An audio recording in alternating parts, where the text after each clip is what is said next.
하나님이 사랑하시는 비산동교회 성도님들, 지난 하루 동안 평안하셨습니까? 오늘 우리에게 주시는 하나님의 말씀은 출애굽기 16장 9절에서 20절까지 말씀입니다. 하나님의 말씀을 함께 읽겠습니다.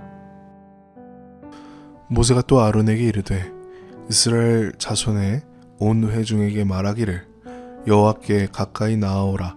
여호와께서 너희의 원망함을 들으셨느니라 하라. 아론이 이스라엘 자손의 온 회중에게 말하매 그들이 광야를 바라보니 여호와의 영광이 구름 속에 나타나더라. 여호와께서 모세에게 말씀하여 이르시되 내가 이스라엘 자손의 원망함을 들었노라. 그들에게 말하여 이르기를 너희가 해질 때에는 고기를 먹고 아침에는 떡으로 배부르리니 내가 여호와 너희의 하나님인 줄 알리라 하라 하시니라. 저녁에는 메추라기가 와서 진에 덮이고 아침에는 이슬이 진 주위에 있더니 그 이슬이 마른 후에 광야 지면에 닿고 둥글며 서리 같은 것이 있는지라. 이스라엘 자손이 보고 그것이 무엇인지 알지 못하여 서로 이르되 이것이 무엇이냐 하니 모세가 그들에게 이르되 이는 여호와께서 너희에게 주어 먹게 하신 양식이라. 여호와께서 이같이 명령하시기를 너희 각 사람은 먹을 만큼만 이것을 거둘지니 곧 너희 사람 수요대로 한 사람에 한 오멜씩 거두되 각 사람이 그 장막에 있는 자들을 위하여 거둘지니라 하셨느니라. 이스라엘 자손이 그같이 하였더니 그 거둔 것이 많기도 하고 적기도 하나 오멜로 내어 본즉 많이 거둔 자도 남음이 없고 적게 거둔 자도 부족함이 없이 각 사람은 먹을 만큼만 거두었더라. 모세가 그들에게 이르기를 아무든지 아침까지 그것을 남겨두지 말라 하였으나 그들이 모세에게 순종하지 아니하고 더러는 아침까지 두었더니 벌레가 생기고 냄새가 난지라. 모세가 그들에게 노하니라. 아멘. 기도하겠습니다. 사랑의 하나님 아버지, 우리에게 오늘도 은혜를 베풀어 주시고 우리에게 동일하게 사랑해 주심에 감사드립니다. 주님의 말씀을 통해 나날이 은혜를 더 많이 깨닫게 하여 주시고 하나님의 깊고 넓은 사랑을 더 많이 알고 누리게 하여 주옵소서. 오늘도 주님의 은혜와 사랑의 말씀을 듣겠습니다. 이 모든 말씀 우리 주 예수 그리스도의 이름으로 기도드립니다. 아멘.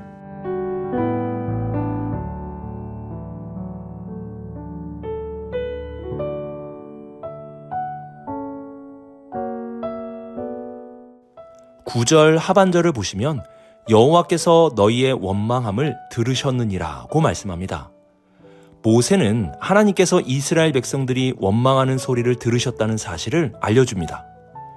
여호와께서 원망의 소리를 들으셨다는 것은 어제 살펴본 본문 7절과 8절에서도 반복해서 말씀하고 있습니다. 또한 12절 상반절에서도 내가 이스라엘 자손의 원망함을 들었노라 라고 말씀하시며 무려 4번이나 반복해서 하나님께서 원망의 소리를 들었다는 사실에 대해 알려주고 있습니다. 하나님은 우리의 기도의 소리를 들으시는 분이십니다. 이와 함께 하나님은 우리의 원망의 소리도 들어주십니다. 이를 분명하게 알려주는 것이 10절 말씀입니다. 하반절을 보시면 여호와의 영광이 구름 속에 나타나더라고 말씀합니다. 하나님의 영광이 나타나신 때는 이들이 하나님께 원망하는 소리를 내었을 때였습니다. 하나님은 이들의 원망의 소리를 들으시고 이들에게 임재함으로 나타나셨습니다. 그러면 이들의 원망의 소리에 대해 심판을 행하시기 위하여 나타나셨을까요? 아닙니다. 하나님은 물이 없다고 이들이 원망했을 때도 먹을 것이 없다고 원망했을 때도 이들을 심판하지 않으셨습니다. 하나님은 원망하는 이들의 소리를 들으시고 물을 공급해 주셨고 앞으로는 저녁에는 고기와 아침에는 떡으로 배부르게 하실 것이라고 응답해 주셨습니다. 하나님은 원망하는 이들을 심판하지 않으시고 그 원망의 소리에 응답해 주셨습니다. 그 이유가 무엇입니까? 12절 하반절을 보시면 내가 여호와 너희 하나님인 줄 알리라 하라 하시니라고 말씀합니다. 지금은 하나님이 어떠한 분인지 알아야 할 때입니다. 하나님은 애굽에 있을 때 그리고 홍해 바다 앞에서도 그리고 광야에서도 이스라엘을 지키시고 보호해 주셨습니다. 그리고 필요한 것을 베풀어 주시는 공급자로 나타나셨습니다. 하나님은 광야에서 배고파 원망하는 백성들에게 먹을 것을 제공하심으로 이스라엘 백성들이 하나님이 어떠한 분인지 분명하게 알게 해주신 것입니다. 하나님은 분명 이스라엘 백성의 원망의 소리를 듣고 이들의 문제를 해결해 주셨습니다. 그러면 우리도 계속 원망하면 하나님께서 그 원망의 소리를 듣고 응답해 주실까요? 아닙니다. 하나님께서 이들의 원망의 소리에 응답해 주신 이유는 이들을 지키시고 보호하시고 필요를 공급해 주시는 분이 하나님이심을 알게 하시기 위함이었습니다. 그러면 하나님을 알게 된 다음은 원망해도 되는 것입니까? 이 모든 것을 알게 되고도 원망을 한다면 어떻게 될까요? 모를 때는 하나님께서 알려주셨지만 알려주고도 원망한다면 그때는 응답이 아니라 하나님의 회초리가 있고 그 회초리를 맞고도 원망한다면 심판이 있게 되는 것입니다. 원망은 훈련의 시작 단계에서만 허용이 되고 응답되는 것임을 기억해야 합니다. 계속 원망하는 것은 응답이 아니라 회초리와 심판의 길임을 잊어서는 안 됩니다. 하나님은 이스라엘을 지키시고 보호하시고 필요한 것을 공급하시는 분임을 분명하게 가르쳐 주셨습니다. 이러한 가르침을 토대로 하여 앞으로는 부족함을 느낄 때 원망하는 사람이 아니라 지키시는 하나님을 믿음으로 기도하고 공급하실 하나님을 소망함으로 기다릴 수 있는 백성이 되도록 만들어가고자 하십니다. 하나님은 원망의 소리를 들으시는 분이 아니라 하나님이 어떠한 분인지 알게 하셔서 원망의 소리가 없게 만드시는 분이십니다. 그러므로 하나님을 알게 된 사람은 원망하는 것이 아니라 원망의 소리가 점점 줄어들어야 하는 것입니다. 우리는 어떠합니까? 원망의 소리가 줄어들고 있는 하나님을 알고 있는 백성입니까? 아니면 예나 지금이나 하나님을 알지 못해서 동일하게 원망하고 있는 사람입니까? 하나님을 힘써 합시다. 하나님을 힘써 알므로 원망이 아닌 기도로 지켜주실 하나님을 믿음으로 그리고 공급하실 하나님을 소망함으로 살아갈 수 있는 우리 모든 성도님들이 되시길 주님의 이름으로 축복합니다.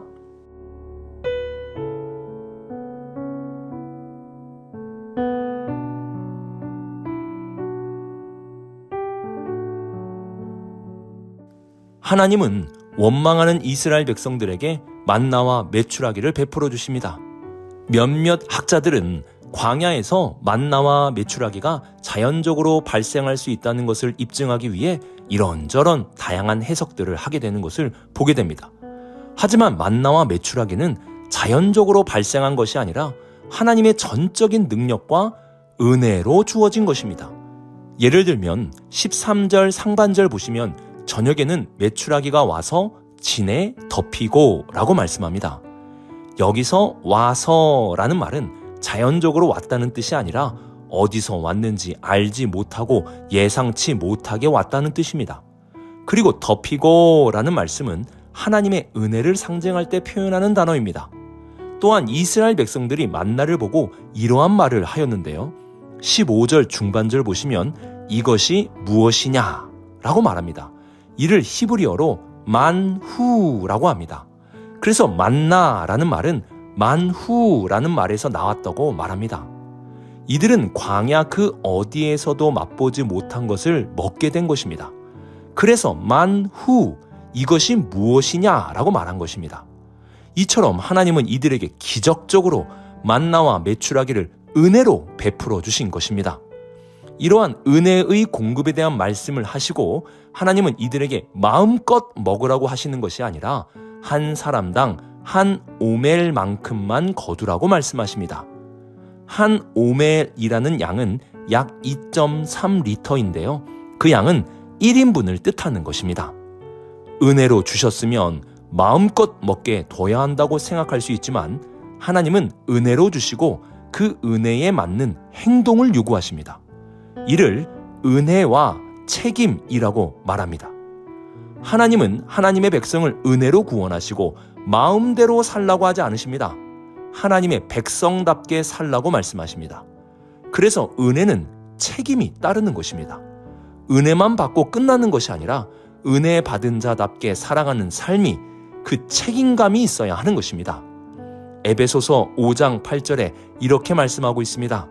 너희가 전에는 어둠이더니 이제는 주 안에서 빛이라. 빛의 자녀들처럼 행하라. 하나님의 은혜로 어둠에서 구원을 받았기에 마음대로 사는 것이 아니라 빛의 자녀들처럼 책임감 있게 살라는 것입니다.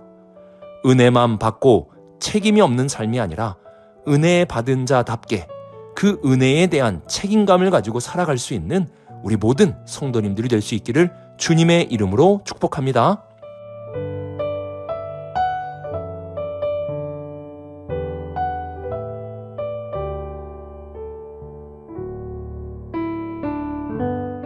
하나님은 이스라엘 백성들에게 은혜로 만나와 메추라기를 베풀어 주셨습니다.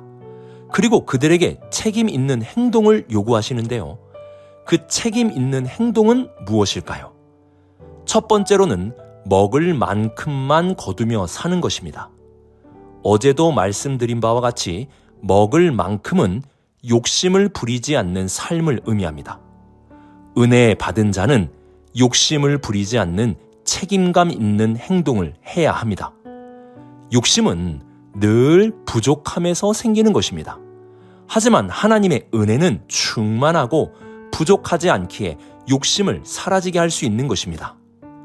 야고보 사도는 욕심이 잉태한 즉 죄를 낳고 죄가 장성한 즉 사망을 낳느니라고 말씀하며 욕심의 위험성을 경고하였습니다.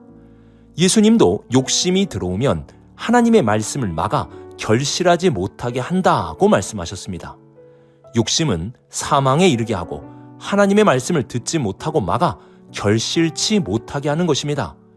우리는 이러한 욕심의 위험성을 기억하며 하나님의 은혜의 충만함 속에서 욕심을 버릴 수 있어야 하는 것입니다. 이렇게 욕심을 버리며 살아가는 삶이 은혜 받은 자의 책임감 있는 삶입니다. 이와 함께 18절을 보시면 이스라엘 백성들은 많이 거둔 자도 남음이 없고 적게 거둔 자도 부족함 없이 각 사람은 먹을 만큼만 거두었다라고 말씀합니다.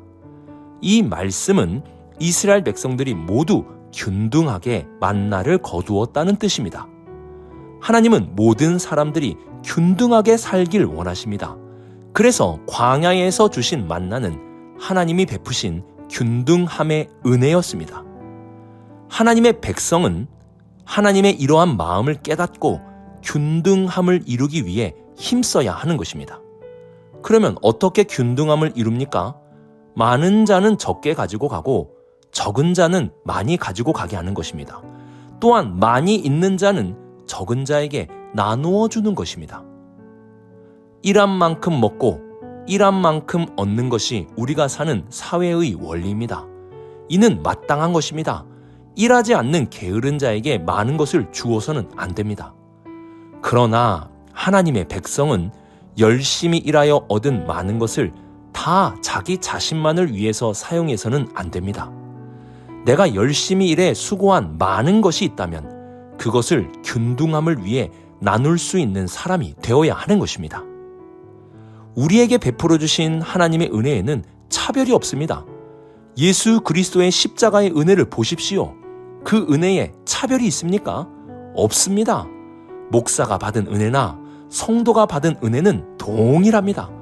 그 차별 없는 균등한 은혜는 우리에게도 균등한 삶에 대한 책임감을 갖게 하는 것입니다. 하나님은 우리에게 은혜를 베푸시고 충만한 은혜를 통해 욕심을 부리지 않는 책임감을 갖게 하시고 균등한 은혜를 통해 균등함의 책임감을 갖고 살게 하십니다. 이스라엘 백성들은 이러한 은혜를 받고 책임감 있는 삶을 살아야 했습니다. 그러나 20절을 보시면 이들은 욕심을 내었고 균등함을 깨뜨렸습니다. 모세는 이러한 이스라엘 백성들에게 노하였습니다. 모세가 화를 내었다는 말씀에 우리는 주목해야 합니다. 예전에도 말씀드렸듯이 모세는 온유한 사람입니다. 이러한 사람이 화를 냈다는 것에는 중요한 의미가 담겨 있는 것입니다. 은혜를 받고 책임감이 없이 사는 이스라엘 백성들에게 모세는 화를 내었습니다. 이 분노는 모세만의 분노가 아니라 하나님의 분노를 대변하는 것입니다. 하나님은 오늘도 은혜만 받고 욕심을 가지고 균등함을 위해 행하지 않는 자들에게 분노하십니다. 하나님은 우리 모든 성도들에게 은혜를 베푸시고 그 은혜에 따른 책임을 요구하십니다. 그 책임은 욕심을 버리며 사는 것이고 균등함을 위해 힘쓰며 살아가는 것입니다. 오늘의 말씀을 묵상하며 원망의 소리를 들으시는 하나님을 올바르게 기억할 수 있기를 바랍니다. 원망의 소리를 들으심은 원망의 소리가 없게 하시기 위함입니다. 지키시고 공급하시는 하나님을 알고도 계속 원망한다면 하나님은 회초리와 심판으로 응답하실 것입니다. 이와 함께 은혜를 받은 자는 책임감을 가지고 산다는 사실을 기억할 수 있기를 바랍니다.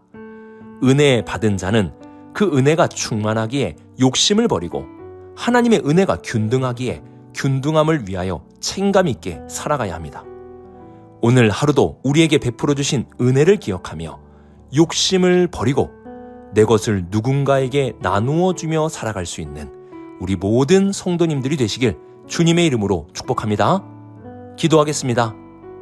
사랑의 하나님 아버지, 하나님의 지키심, 공급하심을 기억하며 우리의 원망의 소리가 기도의 소리로, 기다림의 믿음으로, 기대하는 소망으로 바뀌게 하여 주옵소서.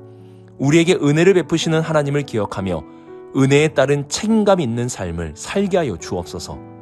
은혜만 받고 책임감이 없으므로 하나님의 마음을 아프게 하지 않도록 오늘도 욕심을 버리고 나눔의 삶을 실천하는 우리 모두가 되게 하여 주옵소서. 이 모든 말씀 하나님의 아들 우리 주 예수 그리스도의 이름으로 기도드립니다. 아멘.